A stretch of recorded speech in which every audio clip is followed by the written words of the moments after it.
This is Lauren Pavlina, and the book I chose to critically review was To Kill a Mockingbird. The reason I chose this book was because I have read it a total of 3 times, and each time it seems to have a greater impact on my life. With each chapter, I learn a new lesson, and I understand the details more and more each time I read it. As for the bibliographic information, here are a couple facts. The author of this book is the famous Harper Lee, and it was published and written in 1960. Harper Lee was raised in a small town in Alabama. This town's name is Monroeville. The population is just a little over 6,000, and that's about the size of one grade here at NAU. Interestingly, her father was a lawyer, and many think that her father was the inspiration for Atticus Finch.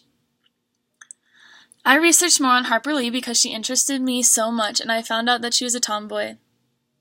Perhaps Harper Lee's tomboy self as a child was her inspiration for Scout, the character. Scout was the young daughter of Atticus Finch. Many claim that her life was a great influence for her works of literature. Where she lives, who she was, and who raised her are reflected in her book To Kill a Mockingbird.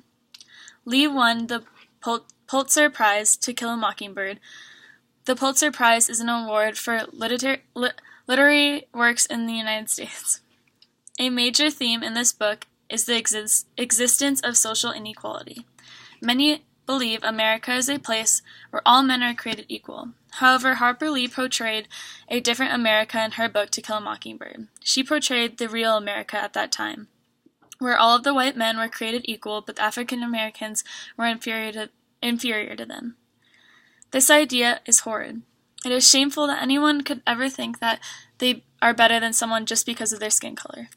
In Monroeville, there was an immense amount of social injustice, and Harper Lee wrote this story as a call for all Americans to see the error of our ancestors' ways. America needs to be the land of the free and equal once more, not the land of the white man. This book addresses an eminent problem in society, the internal battle between choosing good and evil. It taught me a lot about how people basically choose if they see the good or the bad in someone. The era at which the book takes place in the 1930s, during this time race was still a problem to a lot of people.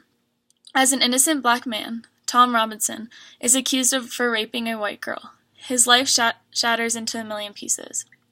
The racist white people jumped to conclusions and decided he was guilty before he even went to trial. With the amount of white people that were on the jury, they found him guilty.